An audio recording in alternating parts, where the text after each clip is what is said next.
안녕하세요. 보험의 진심인 남자 보험키십니다.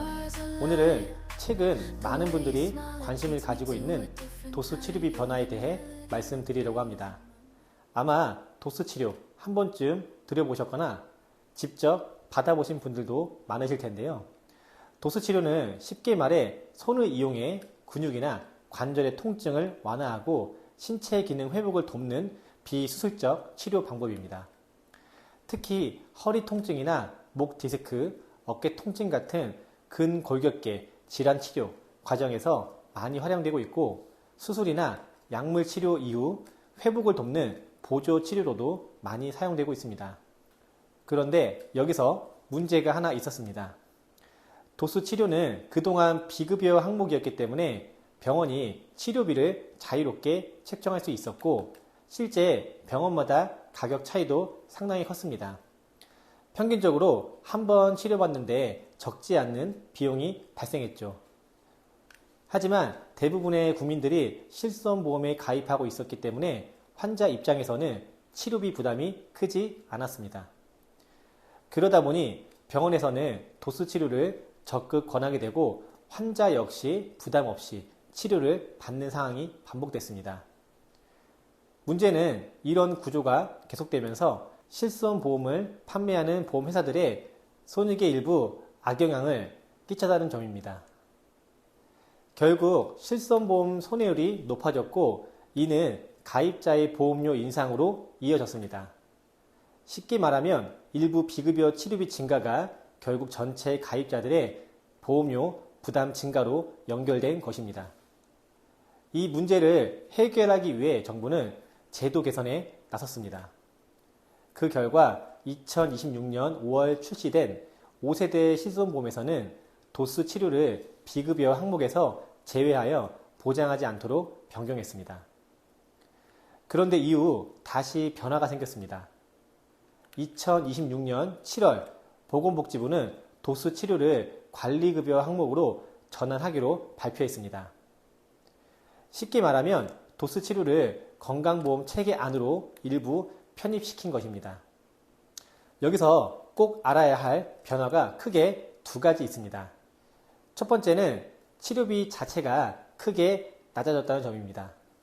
그동안 병원마다 가격 차이가 컸지만 이제 치료비가 43,850원으로 사실상 통일됩니다.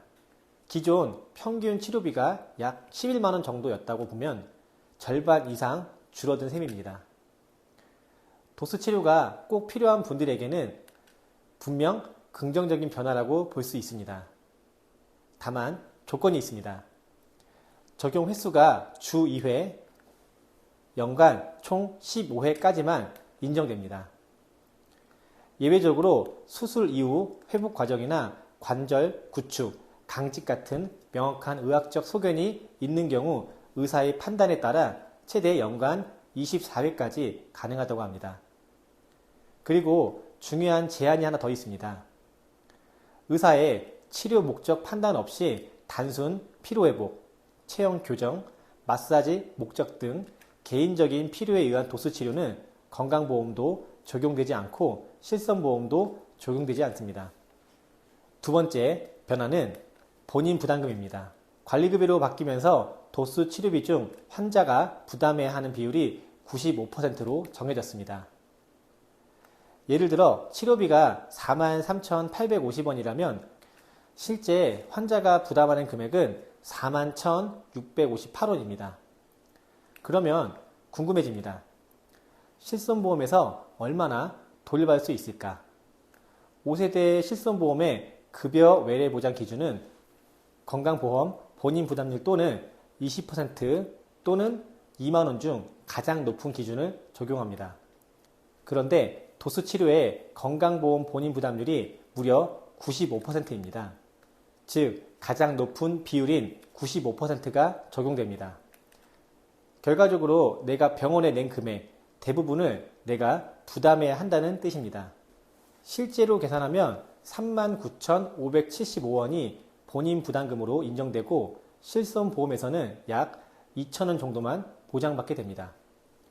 결론적으로 말하면 이제 도수치료는 실손보험 혜택이 사실상 거의 없다고 봐야 합니다.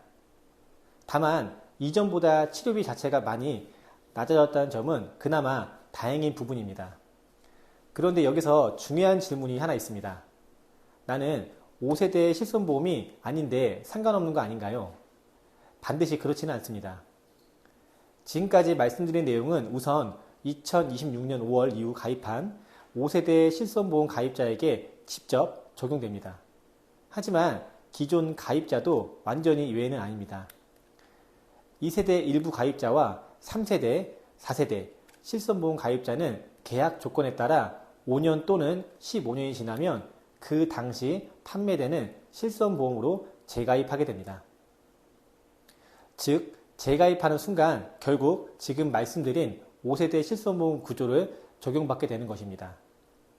물론 재가입 조건이 없는 1세대 가입자나 초기 2세대 가입자는 해당되지 않을 수도 있습니다. 하지만 보험료가 계속 인상된다면 스스로 5세대 실손보험 전환을 고민하는 경우도 충분히 발생할 수 있습니다. 결국 지금 당장은 아니더라도 많은 가입자들이 앞으로 영향을 받을 가능성이 있다는 뜻입니다. 언젠가는 영향을 받을 수 있는 변화인 만큼 모두 알고 계시는 것이 좋겠습니다. 궁금한 사항이 있으시면 댓글 남겨주세요. 성심껏 답변 드리겠습니다. 지금까지 보험의 진심인 남자 보험피셨습니다. 본 광고는 심의 기준을 준수하였으며 유효기간은 심의일로부터 1년입니다.